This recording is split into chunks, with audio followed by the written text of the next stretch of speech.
अंग्रेजी मजबूत नहीं हो पा रहा है, लेकिन गर्व होता है कि बिहार के बच्चे का गणित बहुत मजबूत है, मैथ्स बहुत मजबूत है। आज बिहार के बच्चों का मैथ कमजोर हो जा रहा है और मुझे वो बिहार देखना है जहां मैं अपने पोते को सरकारी स्कूल में पढ़ाऊं और गर्व से कहूं कि बहुत जबरदस्त पढ़ाई होती है और सरकारी स्कूल में अच्छी पढ़ाई होती है। शिक्षा समाज में एक समानीकरण करने के लिए, बराबरी के लिए होती थी। आज क्या हो गया है? आज शिक्षा डिफरेंशिएटर बन गई है। बिहार के चुनावों में सबसे बड़ा मुद्दा बनता है रोजगार। कोई नेता कहते हैं कि मैं 10 लाख को जॉब दूंगा, कोई कहते हैं मैं 20 लाख को जॉब दूंगा। बिहार में युवाओं की आबादी है 4 करोड़। 4 करोड़ युवाओं के राज्य में आप 10 लाख को अगर जॉब दे भी देंगे, जिसको लेकर के लोग शंका करते हैं कि कब मिलेगा 10 लाख को जॉब। कभी कभी कड़वी दवाओं की जरूरत होती है। आज जो बच्चे हमारे यहाँ पास आउट होकर के आ रहे हैं, अगर उनका मैं बेसिक टेस्ट लेता हूँ इंग्लिश और मैथ्स का, वो फेल कर जाते हैं। तो हम कुछ खास सीट्स के लिए, कुछ खास तैयारी के लिए अपने बच्चों को प्रेरित कर दिए हैं कि मेरा बेटा भी आईआईटी करेगा। जिसका बेटा आईआईटी नहीं कर रहा, उसको लगता है कि भाई मेरा बेटा कुछ मिस कर जा रहा है। और क्लास 8वीं क्लास के बाद जहां पर मिड डे मील बंद हो जाता है, वहां पर 80% का ड्रॉप आउट है। तो हम हर लेवल पे तो बच्चों को ड्रॉप आउट कर दे रहे हैं। नमस्कार, मंच पर बैठे हुए सभी विद्वत जनों का अभिवादन करता हूं और मुझे यहाँ अपनी बात रखने का अवसर दिया गया, इसके लिए धन्यवाद ज्ञापित करता हूँ। और जितना समय मुझे दिया गया है, कोशिश करूंगा उससे कम समय में अपनी बात 3-4 मुख्य बिंदुओं के साथ आपके बीच रखते हुए इस विमर्श को कुछ डायमेंशंस देने का, कुछ इसको जो महत्वपूर्ण विषय है बिहार की शिक्षा व्यवस्था की जब बात की जाती है, जब बिहार के गांव के बच्चे, जब मैं उनसे मिलता हूं, जब मैं बिहार के गांव में, जिलों में जाकर के सेमिनार्स लेता हूं और जब बच्चे से पूछता हूं कि वो क्या करना चाहता है, कोई बोलता है कि हमको आईआईटी में जाना है, हमको डॉक्टर बनना है, हमको अफसर बनना है, और वो बच्चे को एक रूपरेखा की कमी है, उसको गाइडेंस की कमी दिखती है। और अब इतने वर्षों के बाद जब हम बिहार में जो अब के स्कूलिंग के जो बच्चे आ रहे हैं, हमारा संस्थान 2004 में हमने शुरू किया था, 2009 में हमने कॉलेज की शुरुआत की। उसके पहले हम प्रशिक्षण के साथ बच्चों को रोजगार देते थे। 2009 में हमने एक कॉलेज की शुरुआत करी। आज 4 कॉलेज है हमारे। और 2009 से 2023 आते आते मैं ये देख पा रहा हूं कि बच्चों की बेसिक इंग्लिश या मैथ्स, खास तौर पर इंग्लिश की कमजोरी को तो हम लोग मान के चलते थे कि गांव में बच्चों का अंग्रेजी मजबूत नहीं हो पा रहा है, लेकिन गर्व होता था कि बिहार के बच्चे का गणित बहुत मजबूत है, मैथ्स बहुत मजबूत है। आज बिहार के बच्चों का मैथ कमजोर हो जा रहा है। हमारे गांव के, हमारे सरकारी स्कूलों के जो शिक्षक आए हैं, बच्चों का मैथ वीक हो जा रहा है। अभियंता से बैठे हुए हैं यहाँ पर, और बिहार अपने लॉजिकल सेंस पर, साइंस के नॉलेज पर बच्चे पूरे विश्व में फैल करके अपना नाम कमाते थे। और आज जो स्थिति बिहार की बन रही है, मैं सरकारी स्कूल में पढ़ा, रितेश जी बोल रहे थे कि वो सरकारी स्कूल में पढ़े हैं, तो मैंने भी थ्रू आउट 12वीं तक की अपनी पढ़ाई सरकारी स्कूल से करी। पटना सिटी में मरवाड़ी हाई स्कूल, एक वहां का राज्य के सरकारी महाविद्यालय है। और लेकिन मैं इस बात से कंफर्टेबल नहीं हूं कि मेरा बेटा सरकारी स्कूल में पढ़े। यहां बैठे अधिकांश लोग जो बिहार से बिलोंग करते होंगे, वो अपने बच्चों को सरकारी स्कूल में पढ़ाने के लिए कंफर्टेबल नहीं है। और मुझे वो बिहार देखना है जहां मैं अपने पोते को सरकारी स्कूल में पढ़ाऊं और गर्व से कहूं कि बहुत जबरदस्त पढ़ाई होती है और सरकारी स्कूल में अच्छी पढ़ाई होती है। और वो समय याद होगा लोगों को। साइंस कॉलेज में एक ही बेंच पर डॉक्टर का बेटा बैठ रहा है, आईएएस अफसर का बेटा बैठ रहा है, इंडस्ट्रीज का बेटा बैठ रहा है, और माली का बेटा भी बैठ रहा है, रिक्शा वाले का बेटा भी बैठ रहा है। तो वो साइंस कॉलेज का वो bench, education was the level of the society. शिक्षा समाज में एक समानीकरण करने के लिए, बराबरी के लिए होती थी। आज क्या हो गया है? आज शिक्षा डिफरेंशिएटर बन गई है। माने कि डीपीएस में पढ़ेगा बेटा, या बड़े बैंगलोर के कॉलेज में पढ़ेगा, या फॉरेन में पढ़ेगा, और जो गरीब का बच्चा है वो सरकारी स्कूल में मजबूरी में पढ़ेगा। तो शिक्षा जो है वो समाज में समानीकरण के बजाय, बराबरी के बजाय, लेवलर का काम करने के बजाय डिफरेंशिएटर का काम कर रही है। एक नया अभिजात्य वर्ग तैयार हो रहा है शिक्षा के माध्यम से, जिसके पास हैव और हैव नॉट। तो जिनके पास अच्छी शिक्षा का साधन है वो संपन्न हो पाएंगे, और जिनको शिक्षा अच्छी नहीं मिल पा रही है, उनके लिए भविष्य के रास्ते जो है उतने सुगम नहीं रह जा रहे हैं। तो हमें ये देखना होगा कि कैसे हम, और अभी खास तौर पर मैं इस विषय को इसलिए उठा रहा हूं कि बिहार में सरकारी स्कूलों में शिक्षकों के अटेंडेंस को लेकर के, उनकी उपस्थिति को लेकर के, रेगुलर क्लासेस को लेकर के, उनकी ट्रेनिंग को लेकर के, जब कोई आईएएस अधिकारी कोई कवायद शुरू कर रहा है तो क्यों लोगों को तकलीफ हो रही है?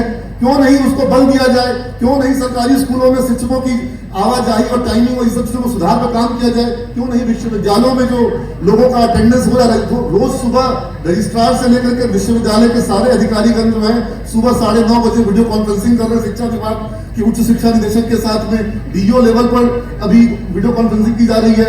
तो एक अभियान शुरू किया गया है, एक अधिकारी जो जिनको कड़क मिजाज माना जाता है, अगर वो ऐसा कुछ कर रहे हैं, मुझे लगता है इस हॉल से भी उनको समर्थन मिलना चाहिए कि बिहार में जब जब इस तरह का कार्य किया जाएगा बिहार की जनता सहयोग करेगी और उसको पूरे विभाग का सहयोग मिलना चाहिए, सरकार के उच्च जो अधिकारी हैं, जो हमारे जो नेता हैं बिहार के, उनका सहयोग मिलना चाहिए।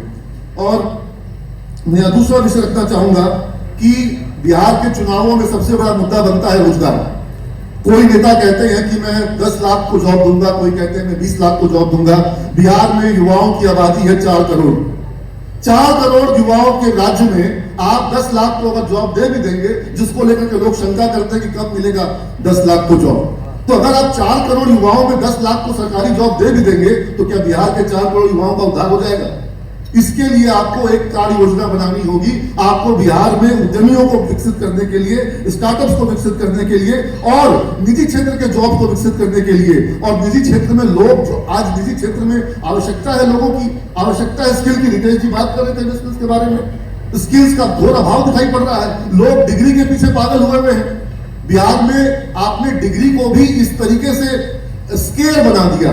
कॉलेजेस की कमी है, अच्छे तकनीकी संस्थानों की कमी है, और जहां डिग्री मिल जा रहा है वही लोग एडमिशन ले रहे हैं। मात्र डिग्री पाना ही लक्ष्य और उद्देश्य हो गया है। नॉलेज, और नॉलेज कौन सा नॉलेज?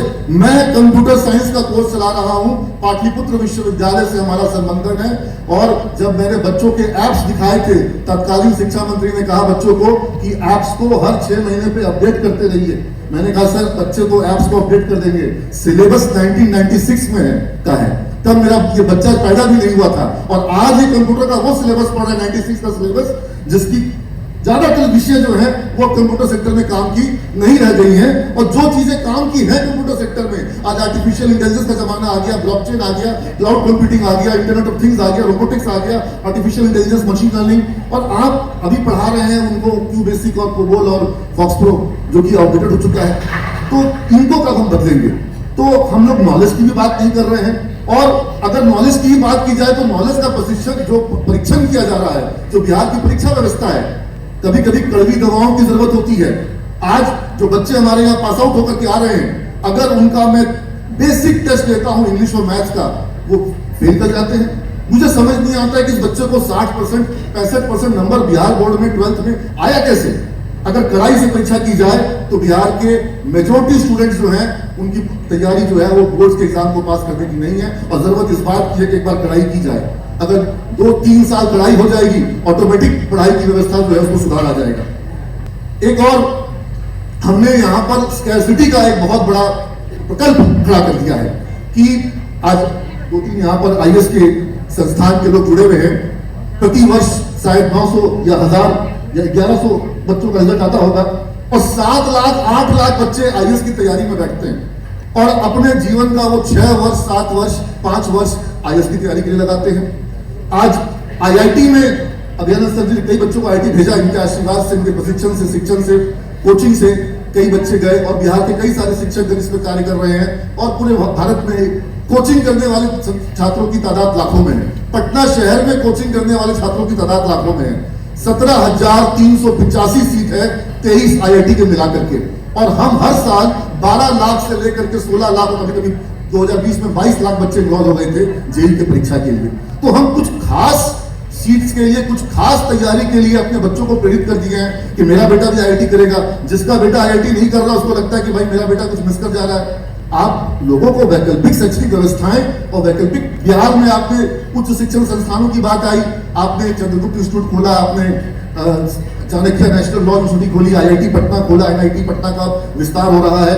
तो लेकिन क्या इन कुछ चुनिंदा संस्थानों से, जिनको आप उंगलियों में गिन सकते हैं, इनसे बिहार के उन 12 लाख बच्चों का भला होगा जो हर साल 12वीं की परीक्षा देते हैं? 12 लाख बच्चों में से 80% पढ़ाई छोड़ देते हैं। 10th के बाद जो हमारा जो आगे इनरोलमेंट रेशियो है वहां पर 70% का ड्रॉप आउट है, और क्लास 8वीं 8वीं क्लास के बाद जहां पर मिड डे मील बंद हो जाता है वहां पर 80% का ड्रॉप आउट है। तो हम हर लेवल पे तो बच्चों को ड्रॉप आउट कर दे रहे हैं। तो इसी बात के साथ मैं अपनी बात को विराम करता हूं और मैं सिर्फ ये चाहता हूं कि बिहार में अब डिग्री को लेकर के नहीं, नॉलेज को लेकर के, अद्यतन नॉलेज को लेकर के, स्किल को लेकर के, जिस स्किल के साथ बच्चे रोजगार पा सकें। आज मेरी बेटी रक्सौल की बच्ची जिसको हमने 2016 में पढ़ाया था, आज वो अमेरिका में टेक्सास में है, यूएस में विप्रो में काम कर रही है। हमने उसको विप्रो में जॉब लगवाया था, विप्रो ने उसको यूएस भेज दिया। इंदू जो है वो भी यूएस में है। माइक्रोसॉफ्ट में रुचिका मेरी बच्ची काम कर रही है। मेरी बच्ची इंग्लैंड में, यूके में निशी प्रकाश यूके में 1 करोड़ का पैकेज पा रही है। अगर आप प्रशिक्षण दें, अगर आप उनको स्किलफुल बनाएं, उनको इंडस्ट्री की जरूरत के हिसाब से उनको ट्रेनिंग दें, तो डिमांड है। कॉर्पोरेट सेक्टर बिहार के बच्चों के लिए अपने द्वार खोल के बैठा है और पूरी इंडस्ट्री में हर जगह। आज स्टार्टअप में हमारे बच्चे अच्छा कर रहे हैं, लेकिन दिक्कत इस बात की है कि एक सरकारी जॉब को लेकर के हमने एक बहुत बड़ा एक हवा खड़ा कर रखा है कि जॉब होना चाहिए सरकारी। तो हमें एक हर किसी को हम सरकारी जॉब दे भी नहीं सकते हैं। ऐसे में यहाँ हमें लोगों के बीच में, बच्चों के बीच में, छात्रों के बीच में और संस्थानों के बीच में जो विभिन्न विकल्प हैं उनको सामने रखना, और जो डिग्री की दुकानें खुल गई है जहां पर कई प्रकार की डिग्री हासिल करने का प्रकल्प चल रहा है, उनको हमें रोकना होगा।